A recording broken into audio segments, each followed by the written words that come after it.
Welcome in to Lock In Live for NFL Week 14 with Uncle Phil and Smooth Andy. Thanks everyone for joining us this Sunday morning. Uncle Phil, Smooth Andy, how are you guys doing this morning? Good. Notebook went 4-2 yesterday. Had a winning day in college, and feel like this time of year I'm kind of coming into my element. So excited about the playoff of what's going to happen today. I feel like that Alabama's about to get hosed in college, and SMU is ACC is going to get two bursts. But more importantly, we're moving on to NFL. NFL's great. Went 2-0 on Thursday night on that game. That was great. Look, I like these games today as well. So excited about that. Look, it's interesting this time of year where you've got teams kind of coming down the home stretch. December, some teams are gearing up for playoffs, kind of playing themselves into form. You've got other teams that are looking to kind of go on injured reserve and playing for the draft. So look, it's a lot of things to consider this time of year, but it's a fun time of the year. Smooth Andy, your numbers never lie, and they always tell the truth no matter what time of the year. How are you doing this day? Well, they didn't tell the truth about Penn State yesterday, although they actually gave Oregon a better game than I expected. I thought my instinct was just Oregon's going to roll over them, but Penn State hung in there till pretty much the bitter end. They were They were within range of covering, and they just didn't get it done. I think they lost by like 10 or something. But I went 2-1 yesterday, so can't complain about that. My old buddy Ohio came through for me. Although Frank Solich is retired, but that used to be one of my favorite teams to bet on because they're just so fundamentally sound and all that. It's always better to watch a team play that isn't going to get a ton of penalties and miss a bunch of tackles if you got to bet on them. And anyway, a little nostalgia for Ohio yesterday. And as for today, I guess we'll see. I'm starting 1-0 for the week. I've got 4 bets today, and one of them in particular you and I are against each other on. Is the one that I feel the worst about, even though it's the one that got the most indicators. So we'll see how that goes today. Yeah, we got a little head-to-head action today. Even in the notebook, there's some head-to-head action. So excited to see how things turned out. I don't like going head-to-head with you when the numbers disagree with me. It makes me a little uneasy. Well, does it make you feel better if I say that the team I'm on is the Penn State of pro football? So yeah, no, I understand. Look, it's different, but it's still a fun time and a good time, and so let's make the most of it. So Matt, we're ready to jump into it, man. Let's get to it. Where are we heading first, Uncle Phil? Yeah, look, we are headed to Miami. We're headed to a place where the Jets are coming to visit today. The Jets feel like it was kind of Custer's last stand last week. They had everything possible they could possibly get advantage-wise to beat Seattle last week. They had 2 Seattle kickoffs that were fumbled. They stopped Geno Smith. He was around the 1-yard line, sometimes even inside the 1-yard line for 7 straight plays, and ended up taking like a 15-yard sack on 4th down. So, I mean, and you still can't win. So for me, it's just a bad deal. Miami, look, they had to win on Thursday night of last week, or at home, or no, on the road to Green Bay, and they couldn't get it done. They didn't change the narrative that they couldn't play in cold weather, but they can still play in warm weather. And again, bad news for the Jets. I think Miami. I've got Miami covering the 6 points as my first best bet today. My second best bet is Cleveland's coming to visit Pittsburgh today. Look, these 2 teams covered the total in the snow last week and or a few weeks ago. What a great game that was. I expect them to cover again. I feel like that Cleveland's defense typically only steps up in prime times games. Or a Sunday night game, Thursday night game, Monday night game. They couldn't step up against Denver. Bo Nix just lit them up. I expect Russell Wilson to do the same today. and I expect that to go over the total of 43.5. I think both these teams will put up points.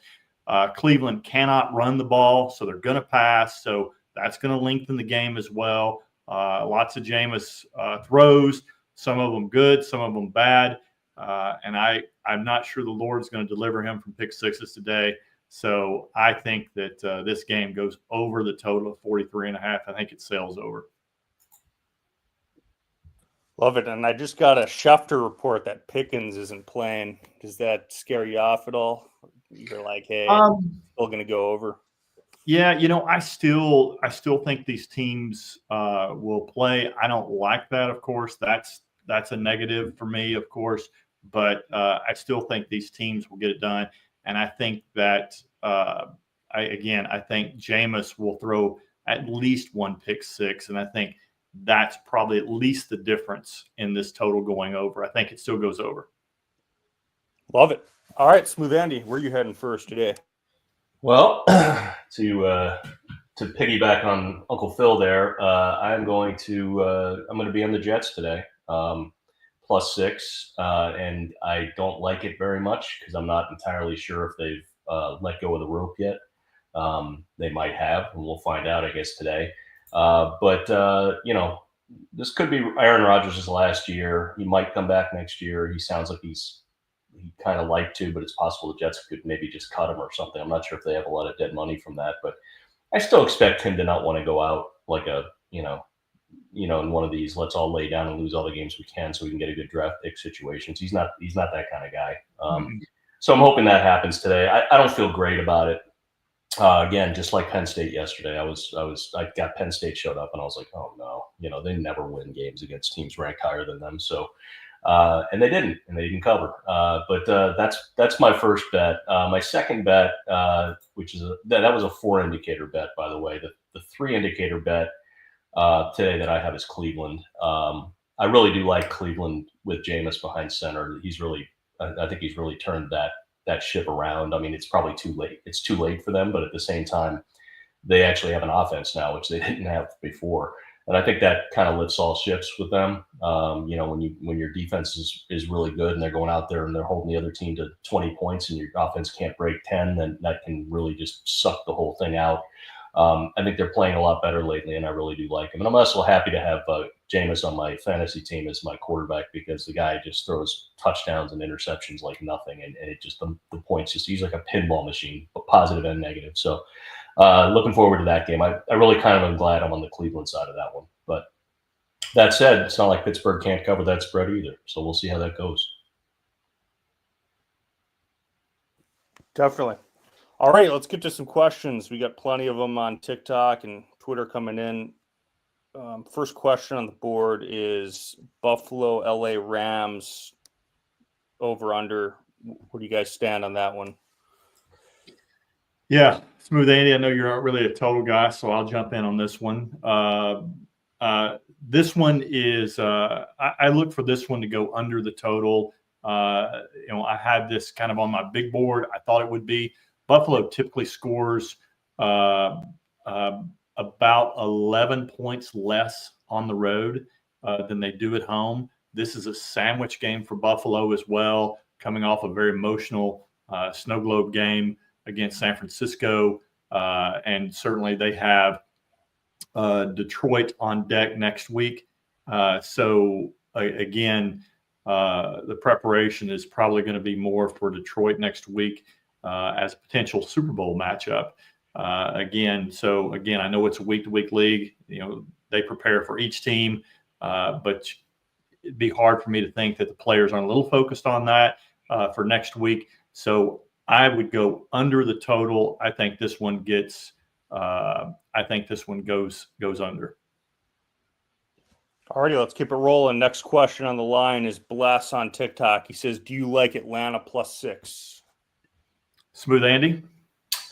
That one, basically even betting both sides. I have like I had three casinos that I got numbers for today, and I think they were all pretty much between 40 and 60% on each team. The line didn't move at all. Maybe it moved and moved back. I don't know, but it opened 6. It's still 6. It's been 6 all week. So numbers wise, I don't really see any indicators that give me any kind of a hint either way. So I'll be interested from your perspective, Uncle Phil, what you see with these two teams and what you think about this game. Yeah, look, if Atlanta's going to win +6, they're going to have to do a heck of a lot better than they have the past 3 games. Kirk Cousins has just been awful. Past 3 games, Atlanta has only scored 36 points total. Sunday's loss against the Chargers were the second time this year that the Falcons have lost a game without the opponent scoring a single touchdown. So not really good. I mean, Kirk Cousins last 3 games, 0 touchdowns, 6 interceptions. Kirk Cousins against the blitz this year, 8 interceptions, second most in the NFL, 12 turnover-worthy plays, which is tops in the NFL against the blitz. And guess who is a heavy blitz team? The Minnesota Vikings. Kirk Cousins also has a 9 QBR when he is pressured, which is 32nd in the NFL. Look, for me, I think that, there's a lot of questions with Atlanta right now. I just can't figure out what they're doing offensively. Kirk Cousins is great using play action. Unfortunately, the Falcons, for whatever reason, they're not creating an offense where he uses play action much. And unfortunately, that's really the problem with their offense. And I just can't figure it out. And I can't figure out why Kyle Pitts isn't involved in their game. Like last week, Kyle Pitts only had 2 targets the entire game. So I don't get it. Minnesota's 7-1 in 1-score games. That certainly favors them in this game. But will they cover? Not real sure on that. Against the spread, Atlanta is 5-6 against the spread. Minnesota's 7-4 against the spread, but Minnesota's only 2-4-1 since their bye, where Atlanta is 0-1 since their bye and 0-3 against the spread in their last 3. Look, I know I gave you a lot of stats, a lot of things, or a lot to digest there. But personally, I would have been on Minnesota for the reasons I just stated. But the line is moving against me. That line has come down to, I think, 5.5 right now, which means the money, typically late money, smart money, is going on Atlanta. So you may be on the right side. I pulled off of it. But for me, statistically, the way Kirk Cousins have played the past few weeks, that was not a great choice for me. For me, I think these teams probably know each other really, really well. I would probably steer you toward going under the total on that. In the past 6 games, Atlanta is 1-5. Their under has gone 5-1. Where since the bye, or let's see, in the past 5 games, Minnesota, the unders went 3-1-1. So the unders what I'd like in that game. All righty. Well, thanks for the question, Bless. Smooth Andy, any thoughts on that one? No, not really. I'm gonna leave it with Uncle Phil there. Good stuff. Alrighty, next on the line, we got Trenton from Twitter. He says, over in the Panthers-Eagles game, ? I'll take that since Smooth Andy doesn't do totals. Look, I think that's a game I actually pulled off my notebook. I kind of regret doing it, but I think this one probably goes over the total. I do. I kind of lean with you. The Panthers have become a very frisky team as far as covering. That line's going up right now. That has moved up toward Philadelphia. So I'm not sure. It's hard for me not to take Carolina plus 13.5. But again, I just kind of stayed away. But again, Carolina last week, their run defense is just so porous. They made Tampa Bay's running back last week look like Walter Payton. And I think Saquon could just have an absolute monster day today. So I lean toward the over in that game. I don't see how it doesn't cover. All right, thanks for the question there, Trenton. Next on the line, we got Corky. Corky, good to see you, man. He says, Unc, can you hit us with a player prop? I mean, he's here every Sunday asking for the player props. You've got a pretty good record on those in previous shows. Anything for today? Yeah, I'd go Brock Bowers over 69.5 yards receiving. I think that he gets it done today. I may even look at Juwan Jennings over his total receiving yards as well, because who else is left for Brock Purdy to throw to? So anyway, I like those two a lot. I think that those will get it done. Look at Saquon as well over his rushing total. All right, thanks for the question, Corky. Next up, we got Drax on Twitter. He says, how do you see the NFC playoff shaking out?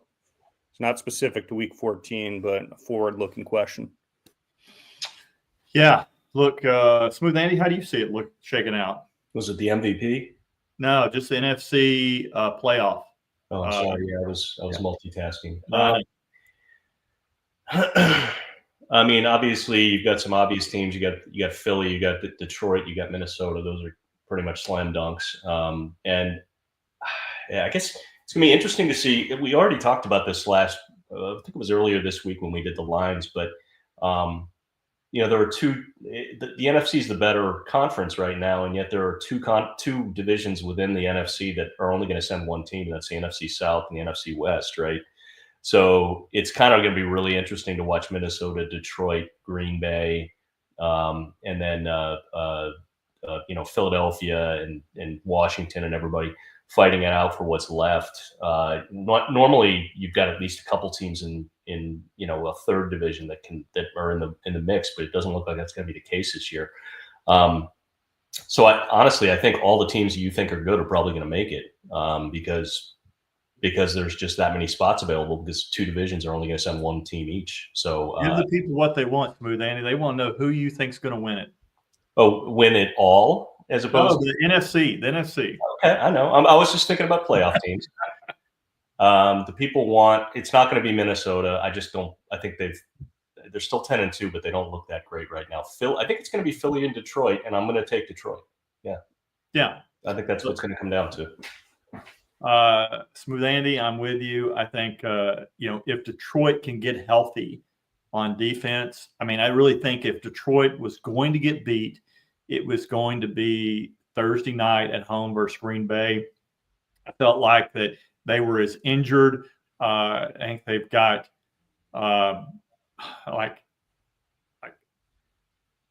they had 13 people out on defense on Thursday night, 7 on IR. If they can get some of those people back in time for the playoffs, getting the bye is going to be really key for them. If they can hold on to that number one seed, I'll say that. If they can hold on to the number one seed, I think they win the NFC North and go to the Super Bowl, or the NFC, the entire conference. Yeah.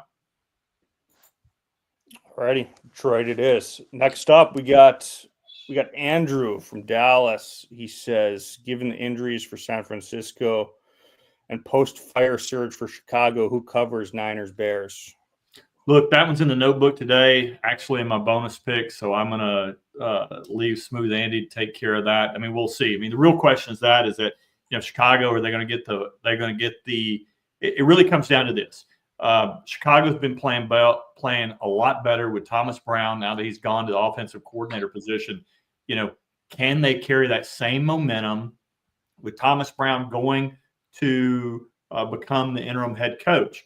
We saw how the defense with the Jets was when Robert Saleh got fired. Jeff Ulbrich was over the defense. They were phenomenal. When he moved to the head coaching position, that defense really just fell apart, and he couldn't manage both. Can Thomas Brown manage the offense now that he's become more of over everything? I mean, that's a big leap, and that's really, to me, what's going to decide this game. San Francisco still got a lot of pride left. We'll see how that goes. Smooth Andy, what say you? This one, I guess it shouldn't surprise me too much because San Francisco has been struggling so much, and obviously they're just so banged up, and the whole year has just been like that. But the bets seem to lean on Chicago, the public. I've got two not indicators, I'm sorry, but two percentages from two different books, and I've got 71% on Chicago, 58%. Really surprised me. I know Chicago's been playing a little better, but not great. And not that San Francisco is amazing. It's just I really would have expected the public to be on San Francisco just because it's San Francisco. So I was a little surprised by that, to see Chicago getting the majority of the bets. I don't have a bet on this one myself this week, but I didn't really get any great indicators on anything. Chicago's getting 58% at Don Best and 71% at MGM. So, this one, I kind of thought I would be on Chicago this week, and it doesn't look like it's going to be that way because a lot of people are on Chicago that I wouldn't have expected. So that's a no-go for me. That said, the line opened 3.5. It's down to 3. So, a little bit of money moved that half point, which is a very important half point. But either way, it's a no-go. Alrighty, we'll take one more question. We got a user on TikTok. He says Titans or Jags today. Smooth Andy. Oh, so glad we get to talk about this game. I know. Day, right? I immediately went to you on that one. I've got. I think I ended up with indicators on both sides of this one. I had 2 on Jacksonville, 1 on Tennessee. Unsurprisingly, everybody's on Tennessee. Suddenly, Tennessee's very popular today. But it's because Mac Jones is playing in the other uniform. So I was really afraid I was going to end up with Jacksonville on my indicators, and I was going to have to just say, look, I got 3 indicators on Jacksonville, and I'm still not going to bet it, which I've done a couple times with Mac Jones and what's his name, DeVito. So I got 2-1 Jacksonville. I'm not betting it. I don't normally bet if I only have 1 difference in indicators. So I was thrilled to not have this one show up on my card this week. How about you? Yeah, look, I lean toward Jacksonville. That line's moved from 3.5 to 3. Again, like you said, that's a very important half point. It's not on my list. I think the stronger play is really the total on this one. Again, didn't make my notebook, didn't put it in there, but I really think that's a really good possibility on this one because that total's gone up from 39.5 to 40 since we spoke. Jacksonville is 6-2 to the over in their last 8. Tennessee is 5-3 since their bye to the over and 2-0 in their last 2. I think that Mac Jones and I think that Will Levis will just absolutely sling it around the yard today. Will Levis likes to throw it deep. Calvin Ridley's become his favorite target. I think Calvin Ridley is probably a really good one for an anytime touchdown today for those so inclined. But I think this one goes over the total. I think that's the play in this one is to go the total. I think this one probably goes over. Again, lots of games that I wish I played, but I didn't, or could have played, but I kind of limit myself to 6 plays in the notebook, and I do 4 6.5-point teasers, which I have again this day. But definitely some strong feelings about a lot of games this week. That one in particular, especially on the total. All righty. We will take one more. We got Chris Ghost from YouTube. He says, watch out for Mahomes tonight. Do you agree with that statement from Chris Ghost? Yeah, Smooth Andy, the resident split part-time loyalty to Kansas City. What is your thoughts on watching out for Mahomes tonight? I don't know why you would look for him tonight, really. He hasn't had a watch out for Mahomes day, I think, all year, really. They were talking about getting Hollywood Brown back. He was out for the year, and he supposedly is on his way back, and he might be back this week, but he's not. I checked it a little while ago. This is a division game, Chargers Chiefs. These teams know each other. I'm not sure this is the right spot for Mahomes to put up 300 yards plus and 3 touchdowns. But good luck to you if you do. I don't mean this in a denigrating way. I'm just not sure that I like this spot for him to light up a team. Chargers have a very good defense. It's a division game. It's probably going to be all blood and guts. So. Yeah, look, I guess, this one in the notebook, but if I typically don't play the Sunday night game in the notebook, but if I did, I'll tell you guys, since you're joining me here live today, I am definitely playing this game tonight. It'll be on everything that I play is fully on Twitter. But one half of what I will play of the teaser, I'll play a side, and then I'm going to play the teaser, and I'm going to drop both on Twitter tonight at 7:30 p.m. Eastern. So be sure, if you're joining this, be sure and follow that, because I'll be dropping that. But I love Kansas City tonight. I really do. Kansas City has been terrible against the spread, but what the Chargers are 2-4. While they are against below 500 teams, they're 6-0. Against teams that are 500 or better, they're 2-4. The problem with the Chargers lately is the Chargers, outside of Ladd McConkey, nobody else can separate from man coverage. So teams have switched from zone to man, and Herbert doesn't have anybody to throw to, and Herbert panics. He's not like Joe Burrow. Joe Burrow sticks in there and just takes a hit. Herbert panics and doesn't stay in there. He gets nervous feet, and the interior of that offensive line is very leaky with the Chiefs. And Chris Jones is going to make his life miserable tonight. So look for the Chiefs to win. The Chargers actually didn't even score a touchdown last week against Atlanta and still won. Very misleading score. Obviously, Kirk Cousins interception heavy dominated that game, is the reasons why they won. Atlanta had 10 sacks going into that game, and they had 5 against the Chargers last week. They were the worst sack team in the entire NFL, and they had 50% of their entire year's sacks against that bad Chargers offensive line. This is a bad spot for the Chargers. This is the time when I talked about earlier in the show where teams get real later on in the year, and you find out, hey, Jim Harbaugh's created a good culture, but, this is the time when you have it's time for serious teams and serious teams step up. Chargers are a good team, and they've overachieved this year with what they've got, but this is a bad spot for them. Kansas City should roll them tonight.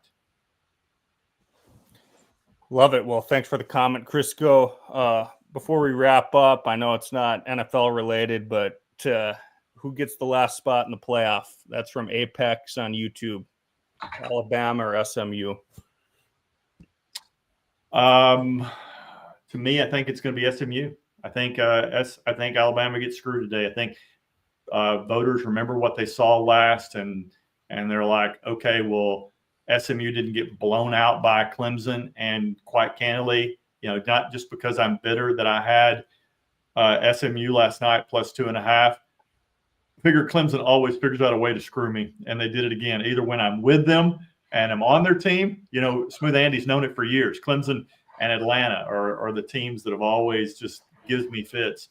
But last night I took them 2.5. If I was literally counting my money when SMU scored that final touchdown, because like, this is going to overtime. Since the second quarter, SMU had outplayed Clemson, and I felt like you go to overtime, SMU is going to win. SMU is going to dominate this game, but unfortunately, they gave up that long kickoff return, hit the long field goal, and won the game. But I think the voters remember that, said, hey, it was a very close game. Again, lost by, I think, 3 points to BYU. I think that's the problem, and I think Alabama's most recent devastating loss to Oklahoma, where we only put 3 points on the board against a bad Oklahoma team, was not a great sign for them. I think SMU gets that, and I think the SEC gets screwed out of that fourth team. Smooth Andy, what say you? Oh, poor SEC. True ACC fan. Well, I mean, that abomination of a championship game they played yesterday put on full display that maybe this. I mean, I guess SEC fans would probably argue that it was the immovable object and the irresistible force, and that was why it was so ugly. But I would like to see. SMU hasn't been relevant in so long. I think it'd be great to see them get in. I know that's not a good reason by itself. They did have a weak schedule. But Alabama hasn't been terribly good either. They beat Georgia. That was impressive, but they lost to Vandy, and I don't think either of these teams deserve to be in. But I'd rather it be the ACC team, not because I'm an ACC homer. I'm not. SEC team rooters seem to have this ability to root for their biggest rival within the conference, as long as they're playing somebody from another conference. I don't understand that really. I generally dislike most of the teams we play in the ACC with Clemson. But I honestly think it sounds like the whispers are that they're probably going to go with SMU, and I think that would be kind of a good thing for the goodwill of the world to have that happen. Because if they shoehorn Alabama in, it's just going to make everybody roll their eyes and go, okay, here we go. I'm just going to make any excuse they can to just squeeze as many Big Ten and SEC teams into the playoff. So I think they have that hanging over their head, and we'll just have to see. So I'll let you know if I'm going to roll my eyes later or not. Actually, it'll be in about 2 minutes or something now. Yeah, absolutely. Alrighty, any final thoughts before we take off here? We got Smooth Andy. Take off. Go Browns. Go Jets. Okay. Good for you, man. Look, guys, hey, thanks for tuning in. Thanks for spending part of your Sunday morning view. Hopefully this information we shared this morning has been helpful and helps you get at least a strategic lay of the land for your day and line out your best bets as you absorb what are our best bets today. For Matt, who hosts the show, Smooth Andy, again, follow him at SmoothAndy5, only exclusively on Twitter, on X. I'm at Uncle Phil's Locks across all platforms. Guys, thanks for tuning in. We really, really do appreciate you guys and are glad that you're here. Have a great day. And guys, always, let's roll.